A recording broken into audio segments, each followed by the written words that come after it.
Hello and welcome back to the CCENT journey with me, Ryan. And in this video, we're going to continue with the DHCP, the Dynamic Host Configuration Protocol, and we're going to jump on to the configuration side of things. In the last video, we talked about DHCP, why it's used, the clients, relays and servers. And in this video, we're going to go ahead and configure some, verify, and then wrap it up at the end. For those who don't know, you can contact me here on YouTube, on LinkedIn, or Twitter. So this is the network that we're going to be using for our DHCP configuration. You can see we've got three different networks or broadcast domains. We have, first of all, this one over here, which is part of the 192.168.00/24. We have a router. This router is going to be first configured as a DHCP server. And then we have our two clients. We have a Windows client and a Cisco router that would be configured as a DHCP client. So we can look at the configuration required on a Cisco to simulate an end host. And then, like I said, the router 1 will go through the configuration of configuring it as a DHCP server. And then we will verify that the IPs are being leased to the clients. We'll then move on to looking at the rest of the network, configuring it up, and then doing the DHCP relay. So we're going to open up router 1, and we're going to go to the interface. And we know that the interface leading to the purple broadcast domain, or the broadcast domain where our two clients live, is actually gig 01. So first of all, let's enable 01 and give it an IP address. So we're going to go into config T, interface gig 01, no shut, and then we're going to give it an IP address. We're going to give it the 192.168.01, and that would be part of a /24. We can see that this link has gone green now. This one has gone orange, but it was soon to go green. And the reason it's orange is because this switch here is listening for BPDUs, the Bridge Protocol Data Unit, which is part of spanning tree. It would take about 30 seconds or so. Oh, there you go. And once it goes green, it's able to pass traffic. Spanning tree is something that is covered in the ICNT 2 for the CCNA.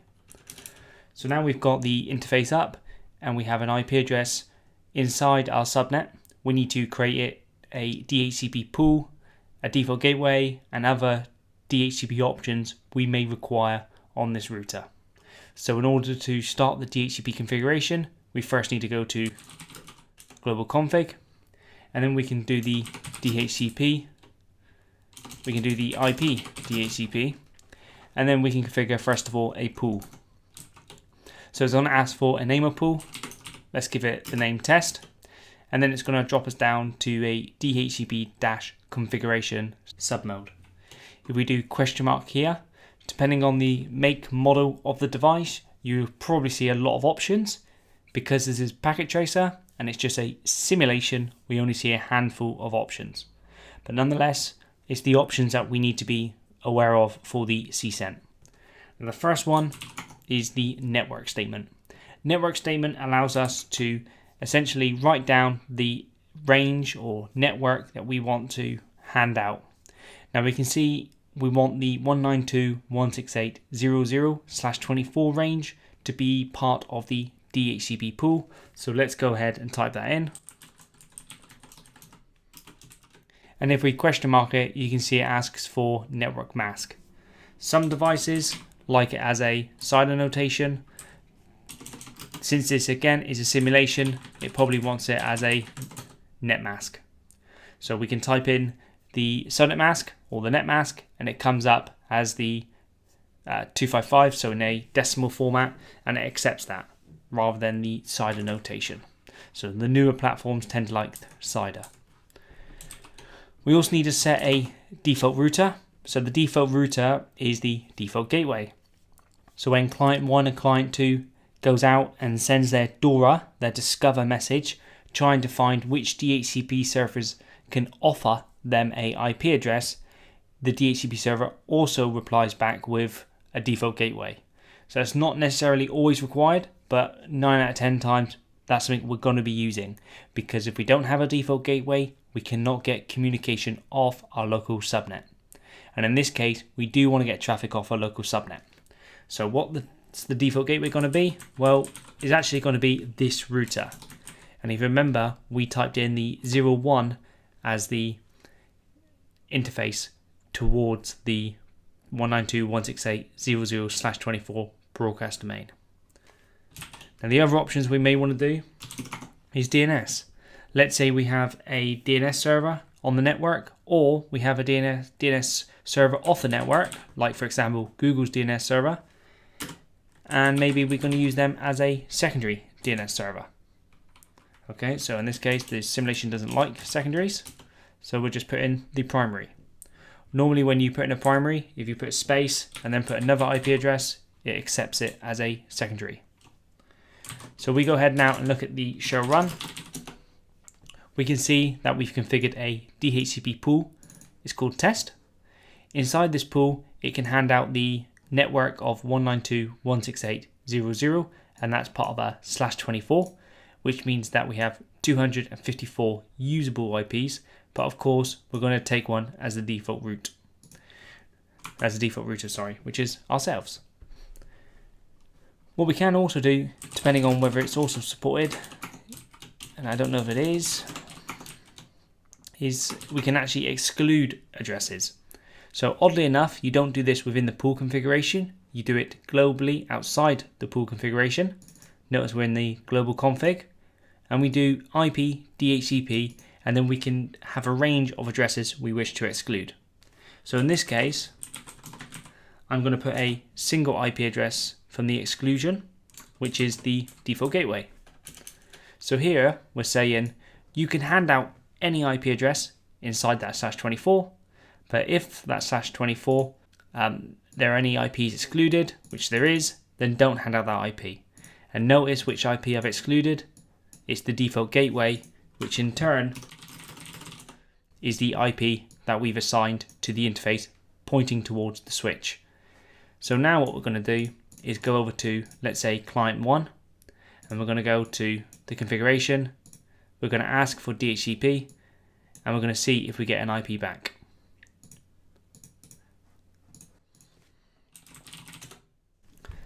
And you can see we did. So in order to do that, I went into DHCP, and then I went to the desktop. I opened up command prompt, done ipconfig, and you can see that the 192.168.0.2 was automatically given to us. The subnet mask of /24 was automatically given to us, and we also know that if we need to speak to someone outside our network, we should opt for our default gateway, which in turn, as we know, is router 1. So we go back to router 1 now, and we do a show command to try and find out which IPs have been leased. And again, it kind of depends the actual syntax. Sometimes it's show IP, DHCP, other times it's show DHCP. I think on kind of iOS that we're concerned about for the exam, this is the command that we're kind of interested in here. And you can see that the IP address of 192.168.0.2 has been handed out. The MAC address of this here, so the actual, if we go back to the PC, go back here and do all, you'll see that the physical addresses actually match up, because we know that that's the device that actually received the IP. So you can see there the MAC address matches the physical address, and it was an automatic, so it automatically went through that door process that we discussed in the previous video. So that's how we would configure a DHCP server, how we would verify the DHCP server, and then we went ahead and configured a client PC to obtain an IP address automatically. So now what we're going to do is the same again, but in this time we're going to get the Cisco to obtain an IP address and act as a client, and this is the DHCP client configuration. So the first thing is we need to enable the interface. So maybe it's, yep, it's 01. So we can see that as soon as I've done that, it went green here. And again, the switch has gone orange because of the span tree protocol. And now normally what we would do is type IP, and then we would hit address, and then we would type in the IP address. But you can see that we have an option for DHCP. Now oddly enough, it actually took a while to obtain an IP address, unlike the PC, which obtained the IP address instantly. But you can see, if I do a show run, the only configuration I put on was the IP address DHCP. And if we do the show IP interface brief, you can see I got the 192.168.0.3 and I obtained it through DHCP. And that's how you simply configure a client. You just enable it on the interface and it goes out and sends those DORA messages. Remember, that's the discover, and that's to the all 255 broadcast address. It would hit router 1 because router 1's inside that broadcast domain, and router 1's been set up with that DHCP server, so it will send back that offer message. The client 2 would receive that offer message and then in turn send a request requesting an IP address, and then router 1 will acknowledge the client 2's request, and in that acknowledgement send the IP that client 2 can use. So the idea around the sort of discover, offer, request and so forth is there could be more than one DHCP server on the broadcast domain, and it's normally the first DHCP server that responds becomes the IP address which is actually used. But if we go back to router 1 now, before we actually had the 192.168.0.2, you can see now we have 2 IP addresses that have been leased, and no doubt this would be the MAC address of the interface for client 2, which is the Cisco we configured up the top. So that shows us how we configure DHCP server and DHCP client using a Cisco. Now we need to look at DHCP Relay, and in order to do that we need to create a network. And the reason we need to create a network is because here, this is, as I said, is our broadcast domain, so DHCP messages will not traverse past this router. Or if we had our DHCP server maybe on a different site or off this broadcast domain, we need this router here to listen to those broadcast messages just like before, but on the client's behalf go out and speak to the DHCP server and come back with an IP address for the client. And that's again called the DHCP relay. Sometimes people call it the helper address. And the reason they call it the helper address is because that's the command that we need to put on the interface to enable this. But you can also see that I have a few red dots here, which means that the interfaces are probably shut down or there's no configuration on either side of the links. Maybe they're duplex mismatch or something. So off camera, I'm going to configure the 10/30 and the 192.168.1, and then we'll come on and we'll configure the DHCP server here, configure a relay down there, and then we will ask the client again to obtain an IP address, but from the remote DHCP server instead of a local DHCP server. Okay, so here we are, all configured. We've got end-to-end reachability. Router 1 can ping router 3, so we've got reachability across this network, and that means that anything in this broadcast domain, once it hits router 1, it will be able to successfully traverse to router 3. So again, this is where our DHCP server is going to be, and this is where our helper address, which is the command that we use on the interface, but it's called officially a DHCP relay. So that message is going to come down and it's going to be relayed outside the broadcast domain. So let's go ahead and first of all configure the DHCP server on router 1. And again, the way we do that is we first of all need to go into global configuration. We need to go into the IP DHCP, create a pool and give it a name. So again, we'll just name it test, and then it would jump down into the DHCP sub configuration, and then we need to go through a network statement. And in this case, we're actually going to give it the network statement of the 192.168.0.0. And the reason for that is because when this broadcast domain over here, or when router 1 relays the message to router 3 looks inside that DHCP packet and it looks for which IP it was received on.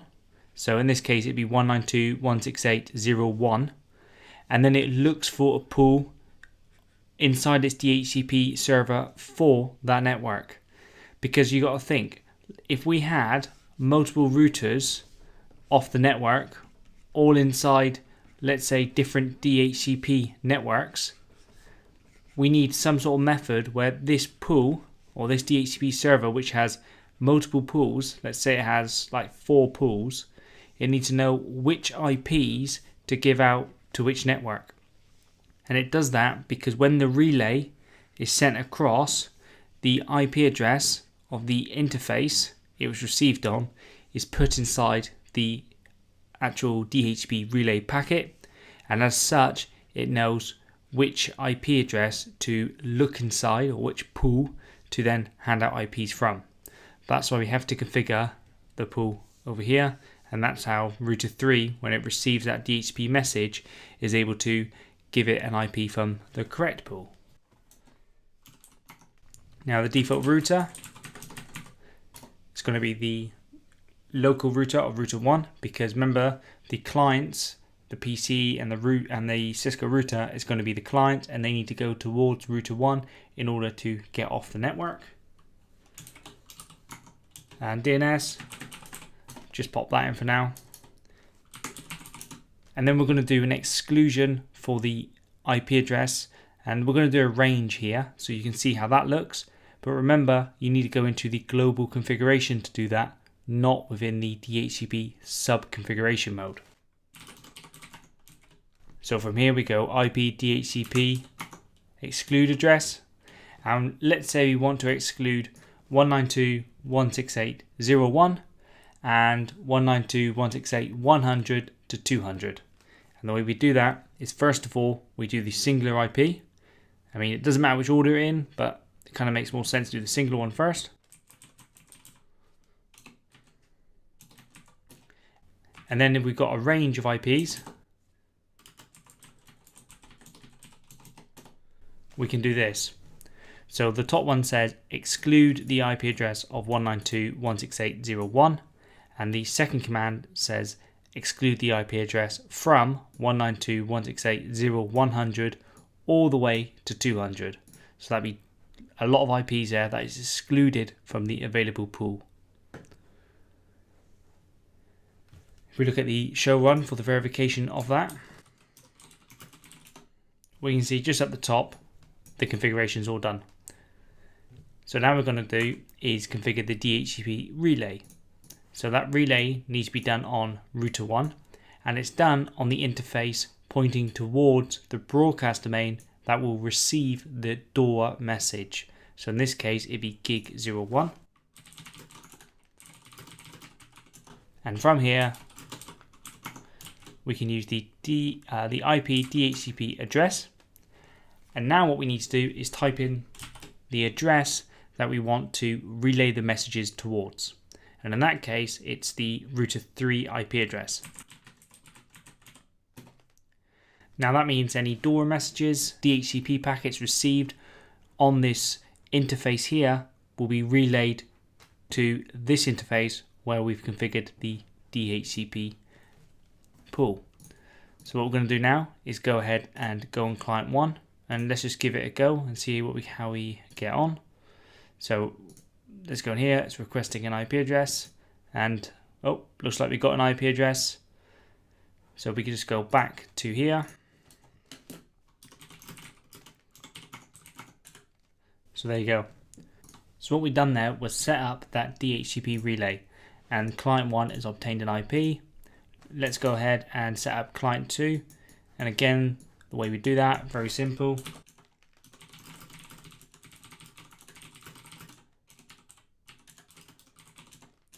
We can bring up the interface, and instead of doing an IP address and then entering a static IP address, you set the DHCP option, and then it will send out that door message. Now, the reason it took a while was probably because the spanning tree again was slowing us down. So wait for that spanning tree to actually accept that this is not a link to another switch, and therefore will not be a loop in the network.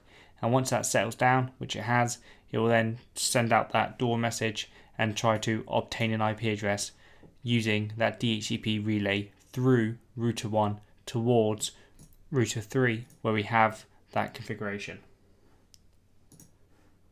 So let's give it a few moments, and we should see a notification in a moment that says I've obtained an IP address via DHCP. And there you go.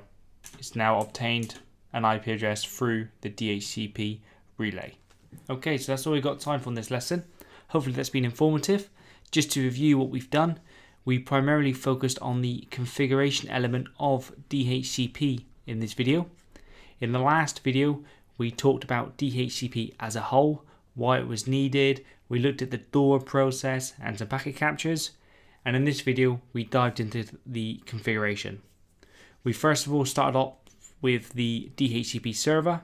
We configured our network, the default gateway, DNS, and then went into setting up the exclusion to prevent certain IPs within the range from being handed out to clients. And then we configured a Cisco as a client. We went onto the interface and we set the IP address to negotiate via DHCP, and it sent out that discover. It received back an offer, and it went through that door process to obtain an IP address through the use of DHCP. Just like our Windows PCs, just like our Linux PCs, and so forth. And then finally, after looking at client and server, we introduced this concept of a relay. A relay is needed when the DHCP server sits outside the local broadcast domain. So we needed to route our DHCP messages back and forth to a remote DHCP server, and that's where the relay comes in. And we use the helper address in order to achieve that. It's important that you understand for the CCENT all three flavors: how to configure a server, how to configure a client, and how to configure a relay. And you also need to ensure you know how to verify each and every one of them. I hope this video has been informative. I'd like to thank you for viewing, and if it has been, please do like and subscribe.